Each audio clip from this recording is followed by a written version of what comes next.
तो सर आपको पहले ही एनएलपी मैन ऑफ इंडिया कहते हैं। अब आप एनएलपी 2.0 के भी ओरिजिनेटर हो गए हैं। तो ये एनएलपी 2.0 क्या है? देखिए, जब हम एनएलपी कर रहे थे तो कुछ एक इश्यूज हमें आ रहे थे। इश्यू ये आता है कि आपने एक टेक्निक सिखा दी, कुछ दिनों तक लोगों ने उसको एंजॉय किया और फिर अचानक पता चला है कि वो पैटर्न दोबारा आ रहा है।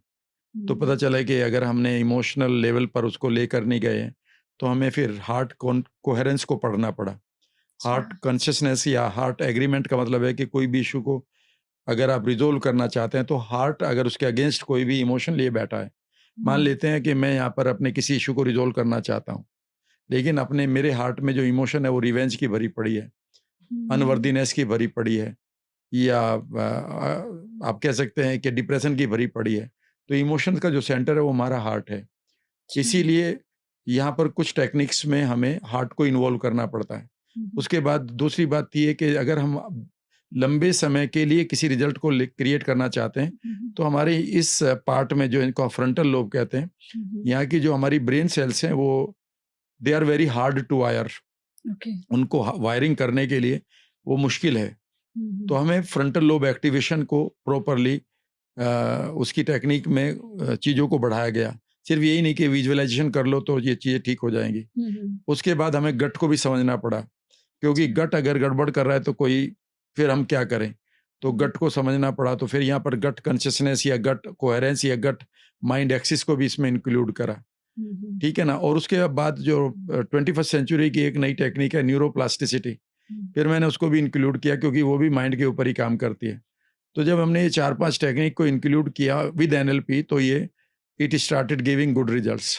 तो it became NLP 2.0 which is I can say the 10 years ahead of others। Okay great. तो मतलब आपने कहा कि एनएलपी के साथ 4 चीजें और कंबाइन की गई। एक फ्रंटल लोब एक्टिवेशन की आपने बात करी, एक हार्ट कोहेरेंस, एक गट कोहेरेंस एंड न्यूरोप्लास्टिसिटी। न्यूरोप्लास्टिसिटी। तो इन चारों along with hypnosis also। Okay. So इन 15 दिनों में जो मैं टेक्निक कराता हूँ, जो एंड होता है वो हिप्नोटिक सेशन से होता है, जिसमें लोग डीप हिप्नोसिस में जाते हैं और वो उन इश्यू को रिजोल्व करते हैं या उन चीजों को डालते हैं जो उनके लिए जरूरी है, इम्प्लांट करते हैं। तो सर हम शुरू करते हैं हार्ट कोहेरेंस से। आपने कहा कि कुछ हमारे इमोशंस ऐसे पड़े हुए होते हैं कि हम किसी चीज़ को ठीक भी करना चाह रहे हैं अगर, या फिर हम अगर कुछ रिजल्ट्स भी चाह रहे हैं, तो वो वहाँ पर एक ब्लॉकेज का काम कर रहे होते हैं, वो उनको रोक रहे होते हैं। तो ऐसे कौन से इमोशंस होते हैं और हम आइडेंटिफाई कैसे करें कि हमारी जो प्रॉब्लम सॉल्व नहीं हो रही है वो इस वजह से हो रही है? कुछ चीजें हैं जो आपको हमेशा वहां से ध्यान रखनी चाहिए। पहले तो आपको ये पता होना चाहिए कि जो आपका हार्ट है उनको कौन सी इमोशन चाहिए। वो 4 इमोशन मैं पहले बता देता हूँ। पहली इमोशन है हार्ट की, वो है फॉरगिवनेस। यानी कि आप माइंड से किसी को फॉरगिव नहीं करते हैं, दिल से करते हैं।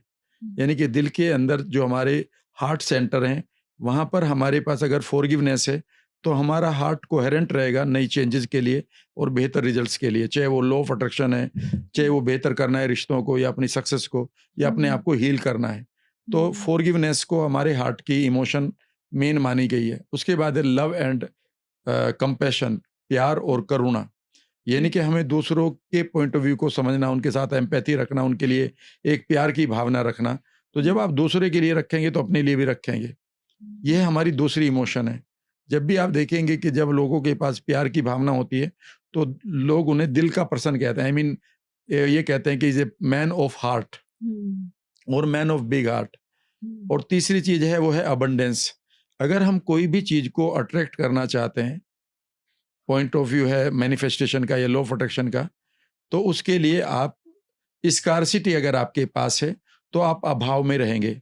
हिंदी का शब्द है अभाव, जिसको हम कमी मानते हैं, वो गलत वर्ड है।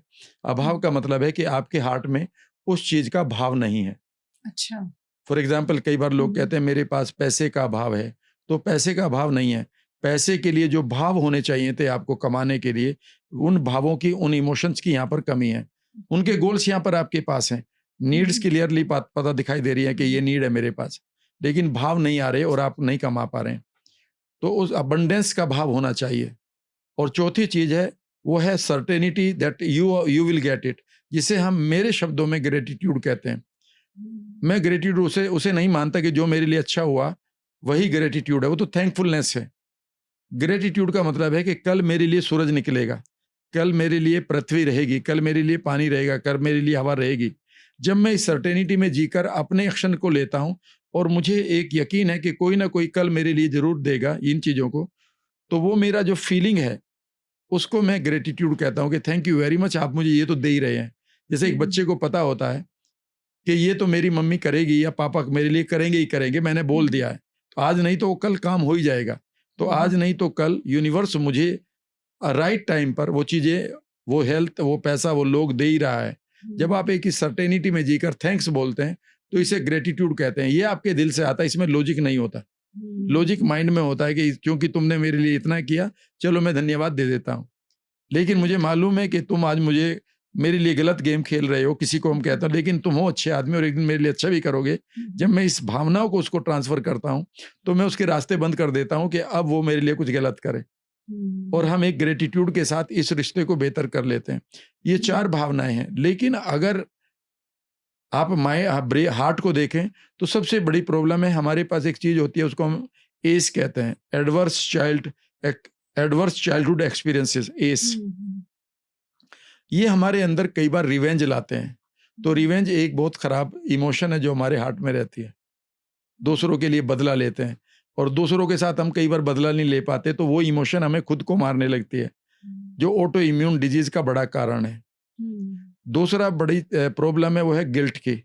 हमें अपराध बोध रहता है कि यार मुझे ये कर लेना चाहिए था, ये या नहीं करना चाहिए था, I should have done it और I should not have done it.